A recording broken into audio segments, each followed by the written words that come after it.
Hey everybody, Adrian Gostick here, along with my good friend Chester Elton. Wave to the crowd, Chester. See, Chester's used to starting these, and I said, I'll start one, and this is what happens. We all bumble over each other. Hey, we are thrilled that you will join us today. We are going to share some new data from our new book, Anxiety at Work, and I should have gotten the screen ready here. Thank you, Chester, for kind of showing us. Here we go. I'll distract people. Go ahead. Yeah. Pay no attention to the man behind the screen. We have had a couple of these sort of behind the scenes looks, and this time we are going to be talking about one of the anxiety inducers we really found in our research as we wrote Anxiety at Work, especially for younger people who felt a lot of stress and anxiety around their future with the organization, their chance to learn and grow and really develop within the organization. So chapter 3 in Anxiety really talks about how leaders and coaches, team members can really help their people chart their path forward. What we found is that it's really now lack of career development that has become the number one reason that people leave a job. It used to be pay. One of the people we interviewed was the director of the MBA program at the Harvard Business School a few years ago. And he talked about, it used to be great opportunities. It was money. It was great bonuses, perks that would attract their students. But over the last few years, he says that has changed. Now, the reason one of these newly minted Harvard MBAs will sign on is if a company really has a good strategy to help develop me as an individual. Well, I mean, that's maybe not, your experience, but as leaders, we can do a lot to help the people in our care. Now, one of the people we focused in on the book was a fellow named Mark Sandella, who's the CEO of Ladders. It's a career development firm, and he's got all these young people joining his firm. And he said, when they join, he says they're very eager to be promoted. And I would tell them, look, it takes 2 years to get a promotion. That's how I did it when I was young. That's what we expect. He says, but a lot of these people were just leaving. He says they weren't sticking around the 2 years to get that first promotion. And he says, I realized I was trying to force them to see things my way. And he says, so I broke it into 6 promotions over 2 years. But each step had a very measurable performance goals that they would have to hit, learning about new systems, new ways of doing things. And he says, I still ended up paying them the same, rate by the end of the 2 years. But each promotion, he says, was very seriously, taken by the employees. They felt really proud about this, pictures to mom and dad, high fives around the office. And he says, I realized I was trying to force them to do it the way that I'd been done it. You see this, right, with doctors who, back in the day, they were forced to work, 4 days in a row with no sleep because, well, that's how we did it, right? Exactly. I suffered and you're going to suffer too, by golly. I'll tell you, it is a really a radical departure when you think of not too long ago when you were an apprentice. Listen, I live here in New Jersey, and the pharma companies and research, I mean, you were nobody until you'd been there 15 years, 20 years.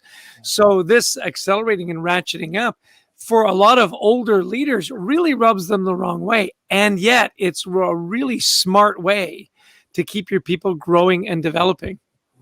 Yeah, I love this quote from Mark here. He says, more frequent career feedback with better chances for getting ahead and some self-direction were actually very effective tools in building morale, contributing to the success of the company, and bringing down anxiety levels considerably.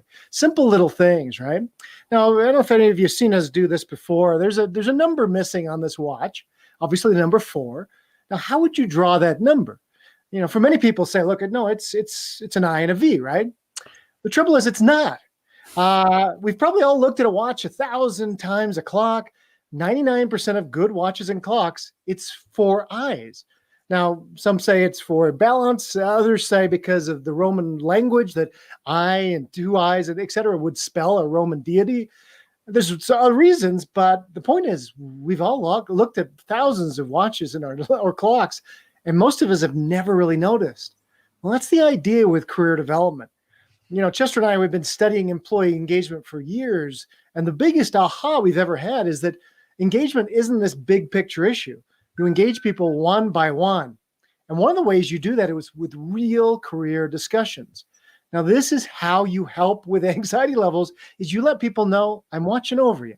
Now, it doesn't mean you're going to be the CEO tomorrow, but this is the role that manager plays. Now, Microsoft, we bumped into them a couple of years ago. We were doing some work with them, and we found that they had cut their young 20-somethings turnover in half by having what they call career conversations with each of their team members at least once a month.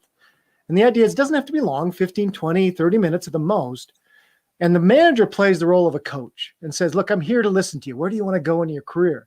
The employee says, here's where I want to go. Even if I want to leave you one day, you have to share your aspirations because I can't help you get there if you don't. I'm here to help you grow, but you've got to seek growth opportunities too. Is there training or cross-functional opportunities that could help you? I am going to define reality though, because sometimes it does take 2 years to get there because we're in a big corporation and we have to go through those hoops. I'm sorry, but I need you to accept reality. I'm going to fight for you, and I want you the best for you, and I'm going to be extremely honest with you. I'm going to share feedback. Sometimes you're going to like it, sometimes you aren't. I need you to embrace that feedback because it's meant with this radical candor is meant with good intent.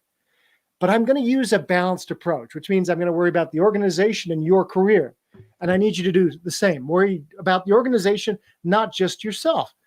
And they said, the Microsoft folks said, people come in pumped for these. It's the one meeting where it's all about them. So, I want to jump in here just for a second, Adrian, because, as it's not just this one-off kind of thing, that we picked this up at Microsoft. We just recently had a really engaging conversation with Scott O'Neill. He's the CEO of a big sports and entertainment company. And when you get back to that, I'm going to help you grow, seek growth, share your aspirations. He had an expression that really hit home to me. He says, as you get to know your people, they might want to go to the moon and you should help them get there. And I thought, that's such a great way when you know that your leader really does want you to develop. Now, clearly, if they go to the moon, they're probably going to stop working for you. Right? So they're going to leave you. And yet the whole idea is, look, my job is to coach you up.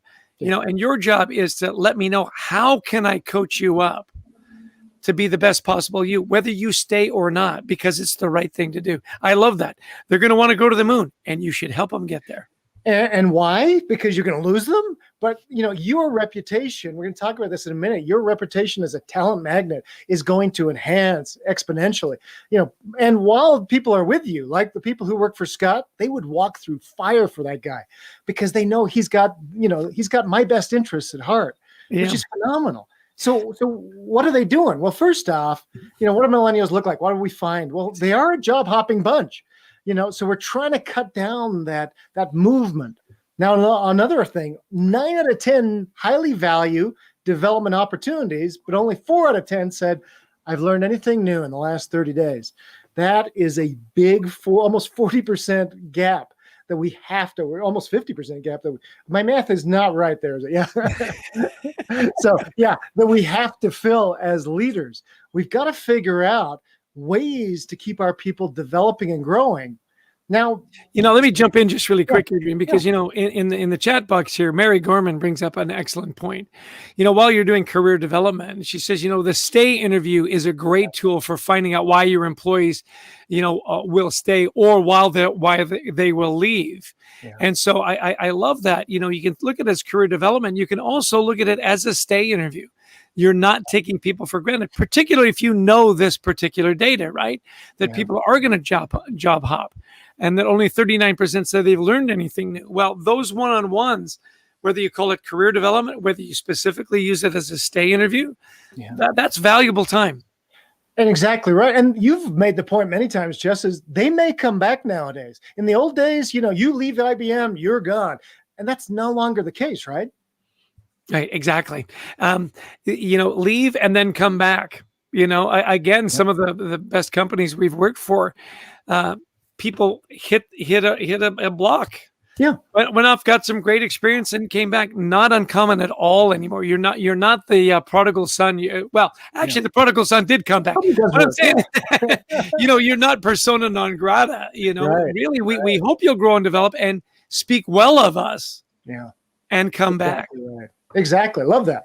So what do we find out? Now, many of you have taken our Motivators Assessment. If you haven't, jump in and take it, because it's really fascinating. 100 questions, spits out from 1 to 23 what your motivators are. Well, we went on and identified everybody who's in their 20s. So I know that's just not millennials, that's Gen Z as well. But I wanted to find out the most motivating work concept. So if a concept, one of those 23 fell in the top 7 for people, call it the top quartile, we pulled it out. So here's what we found. Impact. So 7 out of 10 almost millennials, or call them Gen Z 20-somethings, want to make an impact at work. I want to know that my work is making a difference and our organization is making a bigger impact in the world. 62%, or 6 out of 10, have learning as a top motivator, top quartile motivator. Family. This was really fascinating for us, wasn't it, Jess? About my tribe. I want to have time. I don't want to be just working here 6 days a week, 12 hours a day. I need some time for my family or my other people in my life, right, Chess? Exactly. This idea that I've got a life before and after work. Christina just chimed in from Hawaii. If you're working in Hawaii, trust me, you want time to get to the beach and to go surfing. What we really found interesting, though, is as we did more deep dive interviews is, these are generations where they saw their parents get their jobs outsourced. They saw, mergers and acquisitions and so on. And so this idea that I'm going to work for the same company for 30 years just isn't there anymore. So, yeah, you want to make the experience as engaging as possible, as educational as possible, learning and growing, with the understanding that they're probably not going to be here for 30 years, right? Exactly right. Now, let's look at, I think it's just as fascinating to look at the least motivating concepts. Yep. There's a book out there, I won't mention it, but a famous writer said that autonomy is actually the number one driver of motivation. And we actually find out it is a really important one later in life. It's actually not for younger people. They don't want to work on it. Well, most, 15% only have it as a top motivator. Most want to be coached. They want to work in a team. We are seeing definite differences in generations, and this is a big one. People want to work less autonomously, the younger people. And now money. Money's an interesting one because, it's obviously important. But if I'm making enough to pay my student loans, my rent, my car payment, there's other things that become much more important. So money becomes more of what we call a threshold issue. If you cross the threshold, you're making enough. It's more of a satisfier than a motivator. Now, if you're not making enough, then it becomes more of a motivator. But other things are more important as you look to bring people into your team and keep them motivated. Now, also the point is you may not share the same motivators as your people. Now, you look how autonomy grows here. Only 15% of people have as a top motivator in their 20s. By the time you're in your 60s, 4 out of 10 people have as a top motivator. But look at recognition. A third of workers in their 20s have it as a really important motivator. And by our 60s, we're kind of, I don't need your recognition. There's other things that drive me, which leads us to a really interesting case study, right, Chess? Yeah. So what do you do with all this information, right? And we had a great experience with Diane Weed. She's an area vice president for Wendy's. I remember the 4 for 4. You can't beat that. And how, when you know what our people's motivators are, and you've got the general trends, right? And for individuals, very specific ideas. What do you do with that? Well, what we loved about what she did with her team is she said, look, here are my top 7 motivators. Those are my most strong. My bottom 3, which are my least engaging, and as well as the whole team. Well, really interesting. She'd been in the business for a long time. Learning was fairly low. She'd kind of gone through that learning curve. Now it was all about execution, right? Well, look at what happens. A lot of her direct reports are millennials and Gen Z, and learning was very high. There was a disconnect there. So she's saying, well, how can we bridge that gap? And they said, well, why don't you share your expertise with us? Be a mentor.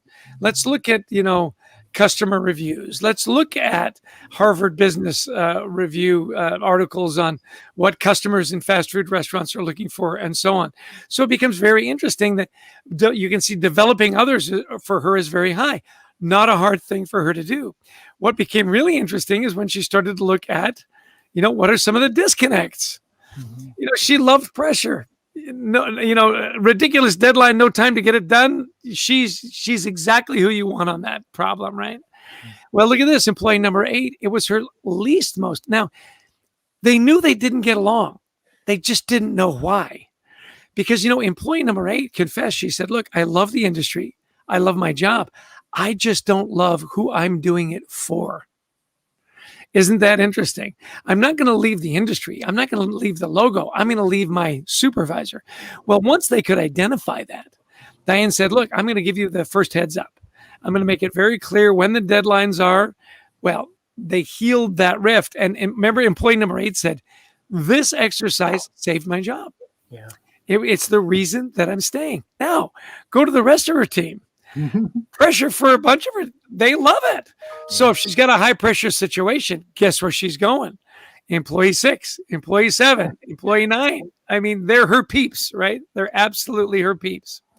Well, it is interesting because we talked to Mary Beth Denoyer, and she talked about being on the wall. Instead of a ladder, look, leaders, they project. Because I'm ambitious, I think everybody's ambitious. You want the next promotion. You want the next raise. You want more responsibility. That may not always be the case and may not always be available. So what she said, she's at Keurig Dr. Pepper. Love Dr. Pepper. She said, instead of a ladder, think of it as a rock wall. Sometimes you go up, sometimes you go over, sometimes you got to come back a little bit. The idea is you're learning and growing and progressing. And when everybody understands that it's not a ladder, lateral moves aren't considered, lateral. There's no stigma on that. Right. They're growing and developing and they're moving forward, even if it's from side to side, which brings us to like talent magnets. Listen, everybody wants to attract the best talent, right, Adrian? Yeah. And the thing is with talent magnets is we find is not only they bring down anxiety levels in their team, but they attract the best people to them. They are people who can tap into our native genius, no matter what it is. One employee was telling us, look, he says, every place, and, Chester and I, we do a lot of executive coaching with IT and engineering professional types. And often they can become a little bit Dr. No-ish, right? They're the smartest people in the room and they want everybody to know it. And what they find, though, is good managers are able to really work with these people, even though they can be kind of difficult. And, one of them was telling us, he says, every place I've been Dr. No. And he says, I try to work on it, but I just can't help myself. But the manager I started working with, she was amazing with me. She says, okay, Brent, you're amazing with your ability to really cut to the issue of a problem. We're going to use that skill. So we're about to launch a new product. Let's get Brent over here. Brent, cut it apart. And he says, I love that.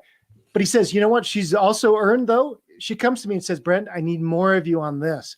Because she's able to listen to me, even though some people have seen that as a negative in my career, she saw it as a positive. And it's been really terrific, that she's been able to get more out of me by nurturing who I am. Well, that's what great leaders do. They lean into people's strengths and their motivators. That's the important thing with the Motivators Assessment. Our company is called findmojo.com, and you can find the Motivators Assessment there, but it's really interesting to not just focus in on strengths, that's important, but also what people love to do. So some simple questions you can ask people as you go through these sort of career development discussions. What activities do you look forward to doing more of at work or most at work? What is it about those tasks that really energizes you? What is it about tasks that frustrate you? Mentioned earlier just about, those stay interviews that we heard about from a chat. And one simple questions we heard from a professional once at American Express. She says, I ask a couple of questions. First off, what makes you jump out of bed in the morning? And what makes you hit the snooze button, right? Simple little questions, because then she's kind of gauging what's frustrating people. What's it about those issues that demotivate you? If you had a few wishes for your career, what would they be? And also, is there anything you're curious about you haven't been able to explore yet at work? Really kind of simple ideas, but powerful in getting people talking, right, Chess? Yeah. I love these open-ended questions. And then your job as the leader is to listen, pay attention. What is the answer? because the answers are going to tell you all kinds of things about where you can go for development, where their passions lay, what do they love doing, what, causes them to have a miserable day. And Mhm. so the best leaders that we interviewed for the research on the book, not only did they ask great questions, they were extraordinary listeners, right? And one of the things we noticed too, we put together a model from what we heard. And my son, actually, Anthony Gostick, put together this model for us. And it's really good because this is what we heard from the best leaders. And we put together a compilation. The first off, somebody will come to them and say, look, I want to get better at public speaking. Or the manager says, I want you to get better at this procedure. So either the person or the manager has this idea of something for you to get better at. And then there's a process of learning. We all commit to it, and then you begin to learn. Okay, I probably need to read on it, watch some videos, prepare. And my job, now the circles are the part that a manager is responsible for, and the arrows are what the employee is responsible for. So the manager gets together and says, okay, I want you to be better at this, or you want to be better at this. I want you to go learn, and I'm going to find places for you to apply this idea. So you want to be better at public speaking. Great. We really don't do that here, but maybe I can find some places for you to go speak to community colleges to recruit some employees to come work here. So then you contribute your talents, and we then do a coaching process. Okay, I watched you present. I think you did a great job. There's some things I think you could work on. We begin this coaching process. Remember back to that, I'm going to be honest with you. I'm going to define reality, etc. Then you continue learning. You're going to push yourself because it's not just, oh, it's brilliant. No, there's work you have to do, but we're still going to praise, and gratitude has to be part of this. And after this, after you've kind of, gotten pretty good at this as an employee, we then think about how we realign. Do you keep doing this? Do you keep getting better, or do you learn something new? It's a very simple model, but often we as leaders sort of take a little misstep on this. So let me give you one example. A few years ago now, 20 years ago or so, I was a young, hard-charging vice president of a bank, and I ran public affairs, corporate communications, investor relations. So I had a team of 7 or 8 people. One of them was Patricia, and she was our internal communications manager. So she had basically done the bank's internal newsletter for 30 years, been doing it the same way, same for 30 years. And I challenged her. I said, Pat, the company's growing. We've got states represented around that aren't even in the newsletter ever. I want you to get contributors. I want you to redesign this. I want you to make this modern. And she really didn't know how to do that. I said, but we kept pushing. We worked together. And by the end, we had something that began winning awards. It was an amazing internal newsletter that really had the voice and pulse of the organization. And so I went back to work. And Jenny Schumann, one of my team, came to me and said, Adrian, she says, you need to recognize Pat. And I went, I didn't even know what that meant. I mean, what do you mean, need to recognize? And she goes, do something. And another week went by, and Jenny, I came into my office right before staff meeting. There's a little cup, all saran wrap, all nicely with candy and a little thing inside of it. And she goes, Jenny comes into my office. She goes, give that to Pat today in staff meeting and tell her she did a good job. Okay. So off I go into staff meeting, and I explained to the team, what Pat had done and what a great job she, and how amazing, And I presented this to Pat. And as I gave it to her, there were tears in her eyes. And she told me after she came into my office afterwards, she said, Adrian, thank you. She says, in 30 years, that's the first time I have been publicly recognized at this bank. And if it wasn't for Jenny Schumann, I would have had no idea how important that last part of gratitude was in this whole process, because Pat had followed the procedures. We had worked together. I'd coached her. And she'd done everything right. And I missed out on that last part. So it's never too late, I think, is the moral of the story, right, Chess? Absolutely. And, I love the people that are joining us from all over the world, because, these are issues that aren't American or Canadian or South American. These are global issues. And the international community that always joins on these broadcasts is always amazing to me. Like Roger Effie, I just want to give a shout out to Roger. He's from Cote d'Ivoire. Didier Drogba was like one of my favorite soccer players of all time. I've got his World Cup jersey. It's orange, which doesn't hurt. But I love that people are tuning in and they're looking for how do we address this? Fathi, yeah, here we go. We got a question. How can you coach or teach someone that's not self-aware? The successful people are into a high consciousness. So what's the advice on that? So I read the question, Adrian, so you get to answer. Yeah, thank you very much. Well, I think I was pretty unself-aware, right? I knew that there was improvement needed. I knew how to help her do that, but I was pretty, I didn't have much self-awareness of the whole process. So like my team member did for me, help people out, help managers out. We saw this once at Avis. We worked with Avis, and they were very good that they had a team devoted to recognition. And so if a leader would let them know, hey, I'm going to the Cincinnati office tomorrow, and the team would go, great. And they gave them a list of 10 people who'd done something great recently, and so the manager would walk around and would say, Jamal, he says, I know that you just did this. That was great work.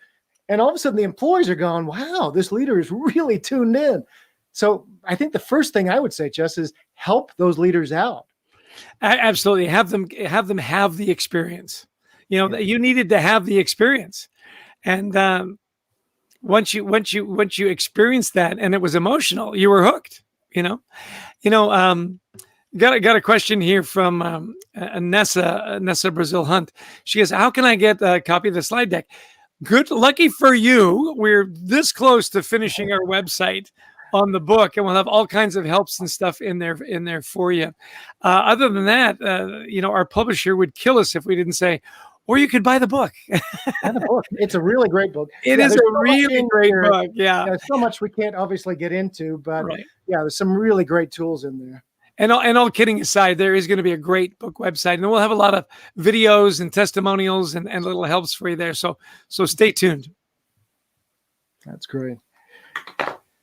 So just on this idea, as we get ready to close here, and I think we're up to 30 minutes or so, a little over, kind of your thoughts on career development. Why is that so important to sort of reduce anxiety levels in people nowadays?